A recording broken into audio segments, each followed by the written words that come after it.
I hope कि आप लोग बेहतर होंगे और आप पढ़ाई जो है बहुत ही अच्छे तरीके से चल रही होगी। तो आज हम इस वीडियो में जो है कि बायोलॉजी के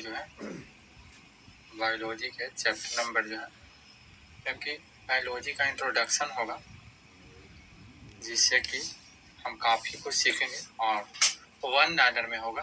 इसका 25 क्वेश्चन हम लोग देखेंगे जो कि बहुत ही इम्पोर्टेंट होगा और आप सबके एग्जाम के लिए बहुत ही उपयोगी साबित होगा। चलिए हम देखने वाले हैं बायोलॉजी 2 प्रकार में विभाजित है। एक होता है यह जो है कि बॉटनी के रूप में, जिसे वनस्पति विज्ञान कहा जाता है, और दूसरा होता है जो कि जूलॉजी, जिसे हम जीव विज्ञान कहते हैं। और बॉटनी का पिता जो है वह जो है कि थियोफ्रेस्टस है। कौन है? थियोफ्रेस्टस, मौखिक रूप से याद कर सकते हैं। और जूलॉजी के पिता जो है कि अरस्तु हैं। जूलॉजी के पिता अरस्तु। और यह बायोलॉजी है तो बायोलॉजी को पिता कहा जाए तो इसका भी अरस्तु ही है। बायोलॉजी का पिता अरस्तु, जिसे अंग्रेजी में एरिस्टोटल कहा जाता है। टॉप 25 क्वेश्चन को करने वाला है जो काफी इम्पोर्टेंट है।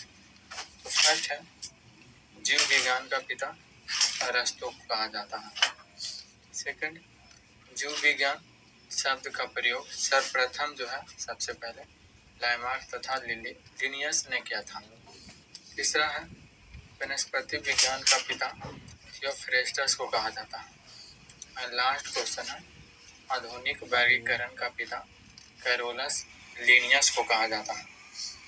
आगे की ओर बढ़ते हैं। अगला क्वेश्चन है, वर्गीकरण के अध्ययन को टैक्सोनॉमी कहा जाता है। टैक्सोनॉमी कहा जाता है और जो है कि वर्गीकरण को है कि 2 भाग में जो है कि बांटे थे, जो है वह जो है कि कार्लोनस लिनियस ने बांटे थे। और वर्गीकरण को जो है कि 5 भागों में बांटा गया था, जो कि था मोनेरा, प्रोटिस्टा, कवक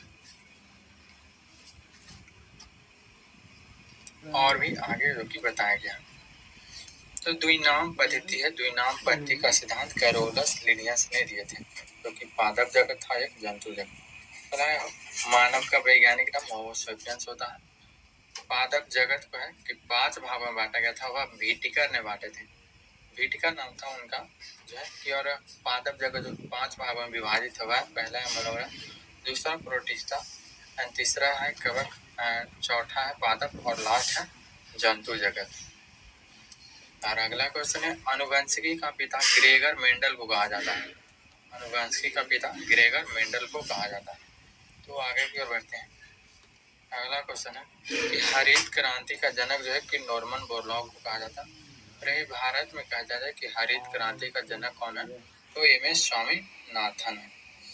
आगे श्वेत क्रांति का जनक अर्थात पिता जो है कि वर्गीज कुरियन को कहा जाता है।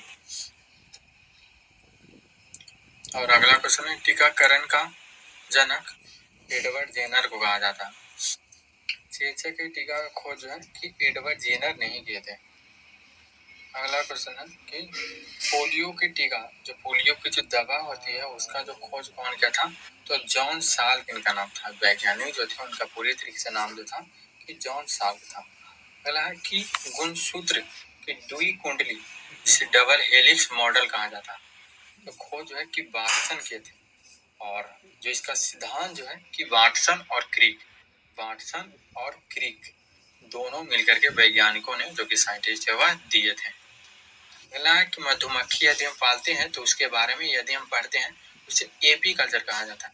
यदि हम रेशम कीट का पालन करते हैं, यानी कि जो कपड़ा जो होता है, कपड़ा जो रेशम का आवाज है कि कीट से बनता है, जो कीट से बनता है रेशम, उसका जो पालन करें तो उसका जो हम अध्ययन करते हैं व्यक्ति, उसे सेरीकल्चर कहा जाता है। कवकों का अध्ययन माइकोलॉजी और शैवालों का अध्ययन फाइकोलॉजी कहलाता है। तो आगे की ओर बढ़ते हैं, जो कि लास्ट है, यहीं तक है। 25 क्वेश्चन ही दिया गया, कल से बढ़ा दिया जाएगा क्वेश्चन की संख्या जो है कि 50 हो जाएगी और अच्छे से कवर किया जाएगा। तो है कि रक्त का यदि हम अध्ययन करते हैं तो उसे हर्मेटोलॉजी कहा जाता है। दांत का अध्ययन को ओडेंटोलॉजी कहते हैं और तंत्रिका तंत्र का अध्ययन को न्यूरोलॉजी कहा जाता है। परिस्थितिकी का खोज है कि रीटर, जिन्हें कार्ल रीटर भी कहा जाता, पूरा नाम है, तो उन्होंने क्या किया था कि खोज किया था परिस्थिति का। तो यही था टॉप 25 क्वेश्चन, जो कि काफी हेल्प करेगा। और कल जो है कि अगला चैप्टर को पढ़ेंगे, जो कि बायोलॉजी का। तो आज के लिए इतना ही रहा, धन्यवाद।